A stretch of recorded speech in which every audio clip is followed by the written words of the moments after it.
हम लोग बेटा इन्वर्स फंक्शन देख रहे थे। इन्वर्स फंक्शन में साइन इन्वर्स एक्स का ग्राफ देख चुके थे। इन्वर्स में हम लोगों का ये डिस्कशन क्लियर हो चुका था कि इन्वर्स केवल उन्हीं फंक्शंस का पॉसिबल है जो वन वन और ऑन टू होते हैं, यानी कि बाइजेक्टिव का इन्वर्स फंक्शन पॉसिबल है। साइन इन्वर्स एक्स हम लोग देख चुके थे कि साइन फंक्शन की क्या डोमेन होती है, क्या रेंज होती है। साइन की जो डोमेन होती है इन्वर्स फंक्शन में वो -1 से 1 तक, और रेंज जो होती है वो -π/2 से π/2 तक लाई करती है। अब कॉस इन्वर्स एक्स का फंक्शन देखते हैं कि कैसे वेरी करता है, क्या डोमेन है, मैनी वन है, इनटू है, ऑन टू है। चलिए let's begin. Graph of cos x. Cos x का बच्चों ग्राफ बनाया हुआ है।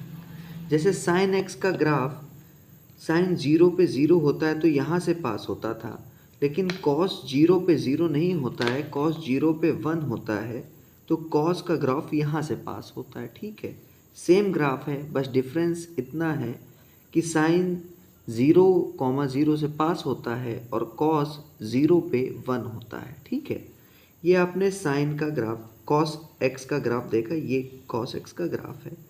तो ये क्लियरली है बेटा आपको ग्राफ से कि ये ना ही मैनी वन है ना ही ऑन टू है। It is not one one and not onto. If the function is not one one not onto, then we cannot find its inverse function, so we have to convert it into 1 1 and onto function। into से onto convert करने के लिए हमने आपको बताया है, if we want to convert a function from into to onto, we have to change its codomain by its range। ये अगर हम लोगों को इसको ऑनटू में कन्वर्ट करना हो तो जो इसकी कोडोमेन है उसको रेंज में कन्वर्ट कर देंगे। इसकी रेंज -1 से 1 होती है, वही हम लोगों ने कर दिया कि इसके कोडोमेन और रेंज को इक्वल कर दिया तो बन जाएगा। और एक चीज़ देखो बेटा कि ये फंक्शन कहाँ पे रिपीट नहीं हो रहा है, कहाँ पे 1 1 रहेगा। तो आपने देखा ये पार्ट, इस फंक्शन का ये पार्ट, यानी कि 0 से पाई तक या पाई से 2π तक, पाई से 2π तक या 0 से -π तक या -π से पाई तक, ये फंक्शन 1 1 होगा। अगर इसके इन पार्ट्स को हम लोग डिफरेंट में अलग अलग लिख लें तो बेटा ये 1 1 फंक्शन हो जाएगा। 0 से पाई तक भी 1 1 है, पाई से 2π तक भी 1 1 है, 0 से -π में भी 1 1 है, और -π से -2π में भी 1 1 है। क्लियर हुआ कि कहाँ से कहाँ तक 1 1 है। तो अपन लोग 0 से पाई तक मेजर करके cos x को इन्वर्स फाइंड आउट करते हैं। तो हम लोगों ने न्यू ग्राफ ड्रा किया जिसकी डोमेन और रेंज हम लोगों ने कन्वर्ट कर दी। रेंज को डोमेन को उसका रेंज बना दिया, यानी कि -1, (1), 1, (-1), यानी कि कैसा हो गया बेटा, ऑन टू हो गया। और इसकी हम लोगों ने डोमेन कर दी बेटा, क्या कर दी, 0 से पाई तक, 0 से पाई तक। जब आपने इसकी डोमेन 0 से पाई तक कर दी तो आप क्लियरली देख रहे हैं कि ये फंक्शन कैसा हो गया, 1 1। कोई भी वैल्यू क्या रिपीट हो रही है, ग्राफ का शेप बेटा कहीं पे रिपीट हो रहा है, बिल्कुल नहीं रिपीट हो रहा है। तो ये फंक्शन 1 1 हो गया और ऑन टू हो गया। अब 1 1 और ऑन टू हो गया तो इसकी डोमेन क्या होगी, जो बेटा पहला पार्ट लिखा होता है, जो पहला लिखा होता है वो डोमेन होती है, और जो यहाँ पे 0 होगा यहाँ पे 1 होगा, और जो बाद में लिखा होता है वो रेंज होता है, मालूम होगा आपको। तो इसकी डोमेन कितनी हो गई, cos x की। cos x की अगर डोमेन बोले आपसे तो आप बोलोगे 0 to π, क्या हो जाएगी डोमेन, आप बोलोगे sir domain will be 0 to π और क्लोज इंटरवल पे। ठीक है, और रेंज क्या होगी बेटा, रेंज आप बोलोगे सर -1 से 1 and close interval. Close interval को ऐसे रिप्रेजेंट करते हैं बड़े ब्रैकेट से जो होता है। ठीक है, इतनी बात क्लियर हुई, क्लोज इंटरवल पे ही ये वेरी करेगा। अब इसी फंक्शन का हम लोग इन्वर्स निकालेंगे। इन्वर्स निकालने का हमने क्या तरीका बताया है आप लोगों को, सिंपल सा, अगर इसी ग्राफ को y एक्सिस की रिस्पेक्ट में ड्रॉ कर दें तो cos x का इन्वर्स हो जाएगा। कैसे हो जाएगा, हम लोग लेट कर लेते हैं f x is equal to y, then x is equal to f x is equal to y, then हम लोग यहाँ से निकालते नहीं थे f inverse y equal to x, और इसको कन्वर्ट कर देते थे, लिख देते थे f inverse x is equal to dash. बात समझ में आ रही कि नहीं आ रही बेटा? ऐसे हम लोग इसकी वैल्यू कन्वर्ट करते थे। तो x एक्सिस की रिस्पेक्ट में इसका ग्राफ है, अगर हम लोग इसी ग्राफ को y एक्सिस की रिस्पेक्ट में ड्रा कर दें तो इसका इन्वर्स मिल जाएगा। और इन्वर्स की एक प्रॉपर्टी आपको और लर्न होनी चाहिए कि इन्वर्स में डोमेन रेंज हो जाती है और रेंज डोमेन हो जाती है, ठीक है। तो आपने y एक्स की रिस्पेक्ट में cos इन्वर्स x का ग्राफ जब ड्रा किया बेटा, तो आपने देखा जो डोमेन थी वो रेंज हो गई और जो रेंज थी वो डोमेन हो गई। तो हुआ क्या, ये ग्राफ एक्चुअल में ऐसे ही चला जाएगा। अगर आप इसको कंप्लीट ड्रा करोगे तो जैसे ऐसे ऐसे ऐसे ऐसे ये जाता रहेगा, ठीक है। लेकिन हम लोगों को इन्वर्स निकालना है तो हम लोग 0 से पाई के बीच में निकाल रहे थे, 0 से पाई के बीच में निकाल रहे थे। ये बेटा 0,1 होगा, 0,1, ठीक है, 1 होगा और 0। इतनी बात क्लियर है? तो 0 से पाई तक, 0 से कहाँ तक, पाई तक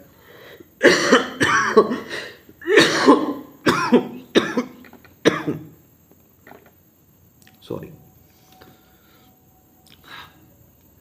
ओह सॉरी, 1 से 0 तक, 1 से 0 तक, 0 से, अब ये 1 से -1 तक इसकी डोमेन हो जाएगी और 0 से पाई तक इसकी रेंज हो जाएगी। क्लियर है कि नहीं है? डोमेन रेंज में कन्वर्ट हो गई और रेंज डोमेन में कन्वर्ट हो गया।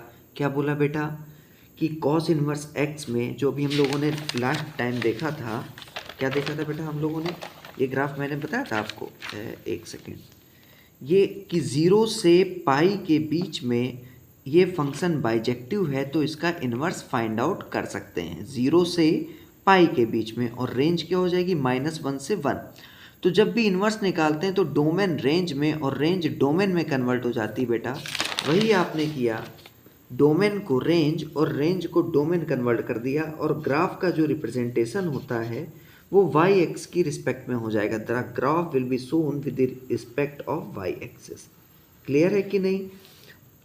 समझ में आ गया कि कैसे होता है, क्या डोमेन होती है, क्या रेंज होती है? क्लियर है, आसान है। जैसे sin x का होता है वैसे cos x का होता है। तो आपको रियलाइज हुआ इसकी भी डोमेन -1,1 है और रेंज 0,2 है।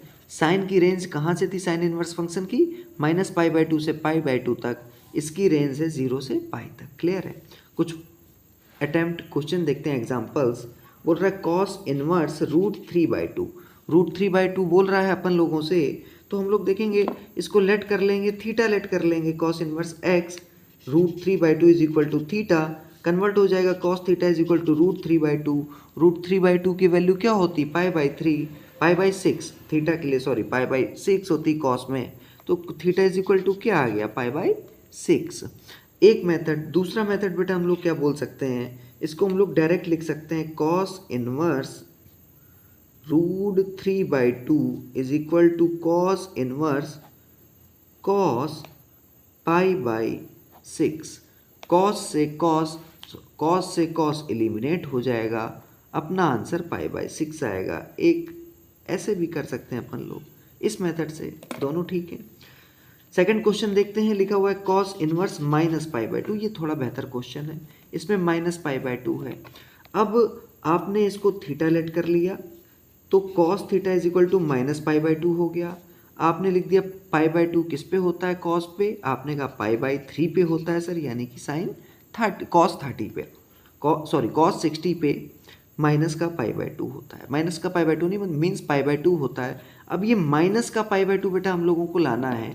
आपको पढ़ा होगा बेसिक मेरे ख्याल से 9th 10th में, क्या होता है ASTC, इसमें ऑल फंक्शन, इसमें साइन और साइन का अपोजिट कॉसिक, इसमें टेन और कॉस। सेकेंड कोऑर्डिनेट में कॉस निगेटिव होता है, तो एक्चुअल में हम लोग -π/3 वैल्यू नहीं रख सकते हैं। क्यों नहीं रख सकते हो बेटा?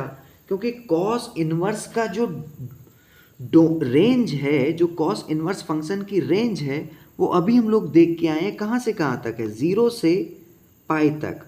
यानी कि कोई भी वैल्यू जो हम लोग निकालेंगे वो 0 से पाई के बीच में ही होनी चाहिए। क्या इसमें निगेटिव दिख रहा है? बिल्कुल नहीं दिख रहा है। तो निगेटिव वैल्यू बेटा हम लोग नहीं रख सकते हैं, जबकि साइन फंक्शन में निगेटिव वैल्यू अपन लोग पुट अप कर देते थे।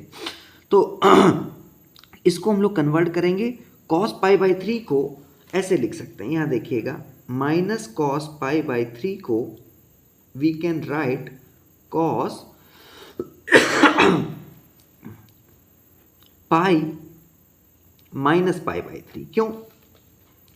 cos pi minus theta second coordinate में लाई करेगा। ये बेटा 0 एंगल होता है, ये π/2 होता है, ये पाई होता है, ये 3π/2 होता है और ये अगेन 2π हो जाता है। तो pi minus theta second coordinate में लाई करेगा और पाई में नेम चेंज नहीं होता है। इतना आपको क्लियर होगा कि पाई में नेम चेंज नहीं होता है। तो अपन लोगों ने क्या किया, cos पाई माइनस π/3 लिखा, सेकेंड कोऑर्डिनेट में वेरी करेगा, इसकी वैल्यू कितनी आएगी, -cos π/3 वही आएगी ना। अब माइनस में तो लिखते नहीं है, तो हम लोगों ने cos से cos इलिमिनेट कर दिया, थीटा की वैल्यू कितनी आ गई, आपने बोला सर पाई माइनस π/3 यानी कि 2π/3। 2π/3 आपने देखा 0 से पाई के बीच में लाई कर रही है, यानी कि 101% इसकी डोमेन, इसकी रेंज 2π/3 होगी। क्लियर है कि नहीं? -π/2 में 2π/3 क्यों ही? क्योंकि निगेटिव वैल्यू कॉस के फंक्शन में एक्सेप्ट नहीं करते हैं। क्लियर हो गया होगा? इंपॉर्टेंट पॉइंट है, बस -1 से 1 तक डोमेन होती है और रेंज 0 से पाई होती है। क्लियर है? अब tan इनवर्स x का फंक्शन देखते हैं। एक क्वेश्चन और रखा हुआ है। अच्छा, एक क्वेश्चन और देखते हैं, इसमें डोमेन निकालने को बोल रहा है अपन लोगों से। cos इनवर्स 2x - 1 की, अच्छा 2x - 1 की वैल्यू पूछ रहा है कि इसकी डोमेन क्या होगी। डोमेन आपको बतानी है, ध्यान से देखना। अब ये cos 2x - 1 लिखा हुआ, अगर मैं आप लोगों से बोल दूं कि ये cos इनवर्स कैपिटल X है, तो इसकी डोमेन क्या होगी? आप बोलोगे सर इसकी डोमेन 101% -1 से 1 क्लोज इंटरवल पे होगी। तो हमने लेट कर लिया कैपिटल X = 2x - 1। तो आपने लिख दिया x लाइज बिटवीन -1 से 1 तक, क्योंकि आपको मालूम है cos इनवर्स x की जो डोमेन होती है वो -1 से 1 के बीच में ही लाई करती है। कैपिटल X की जगह आपने वैल्यू रखी 2x - 1, 2x - 1, या ऐसे भी लिख सकते हैं 2x - 1। ठीक है बेटा। अब 2x - 1, इधर -1 इधर 1, आपने सब में +1 ऐड कर दिया। जब -1 में +1 ऐड करेंगे 0, इसमें +1 ऐड करेंगे तो एलिमिनेट हो जाएगा, ओनली 2x बचेगा और ये 1 और 1 2 हो जाएगा। 2 से आपने डिवाइड कर दिया तो क्या हो जाएगा, 0/2 0, ये x और ये 1, यानी कि डोमेन आपको कितनी मिल गई, 0 से 1 तक क्लोज इंटरवल, 0 से 1 तक क्लोज इंटरवल। क्लियर है कि नहीं है? बस आपको क्या करना है, जो गिवन फंक्शन होगा 2x - 1 बोल दे, 2x² - 1 बोल दे, कुछ भी बोल देगा, उसको हम लोग -1 और 1 के बीच में पुट करके x की वैल्यू निकाल लेंगे। जो x की वैल्यू आएगी वही उसका डोमेन होगा। अब tan इनवर्स x का ग्राफ देखते हैं। पहले tan x का ग्राफ देख लेते हैं। tan x का ग्राफ बेटा कैसा होता है और tan x फंक्शन कैसा है, बहुत ध्यान से देख लो, क्योंकि tan x ऑन टू है, इनटू नहीं है। इसलिए इनटू नहीं है बेटा क्योंकि आपको क्लियरली दिख रहा है ये इनफाइनाइट तक जा रहा है, तो सब वैल्यू इसके अंदर इंक्लूड हो जाएंगी। तो 101% ये कैसा ग्राफ होगा, ऑन टू होगा, इनटू नहीं होगा। और मैनी वन तो आपको दिख ही रहा है, क्योंकि आप देख रहे हैं -π/2 से π/2 के बीच में जो वैल्यू आ रही है वही π/2 से 3π/2 के में आ रही है, वही -π/2 से -3π/2 के बीच में आ रही है। तो मैनी वन फंक्शन तो है ही है। मैनी वन से इसको पहला स्टेप अपना वही होता है, 1 1 में कन्वर्ट करेंगे। 1 1 में कहाँ से कहाँ तक लाई कर रहा है, -π/2 से π/2 तक। अब एक चीज़ बच्चों याद रखना, इसमें -π/2 π/2 पे क्लोज इंटरवल नहीं है, क्योंकि ये लाइन एंड नहीं हो रही है, इनफाइनाइट तक जा रही है, तो ओपन इंटरवल होगा। यानी कि इसका इन्वर्स tan x के फंक्शन का हम लोग tan x फंक्शन का इन्वर्स जो निकाल सकते हैं वो -π/2 से π/2 के बीच में जब ओपन इंटरवल होगा, क्लियर है। और इसकी रेंज क्या होगी, इसकी रेंज होगी रियल नंबर्स आर, क्लियर है। 10x की बात कर रहे हैं बच्चों। अब देखेंगे 10 इनवर्स x का। 10 इनवर्स अभी 10x का जो हमने आपको बोला था डोमेन -π/2 से π/2 तक, क्लियर है कि नहीं, और रेंज कंप्लीट रियल नंबर्स। तो इनवर्स फंक्शन में क्या होता है, डोमेन जो इसकी रेंज होती है, जो रेंज होती है बेटा नॉर्मल फंक्शन की, गिवन फंक्शन की, वो इनवर्स की डोमेन बन जाती है, यही तो बताया मैंने 10 बार।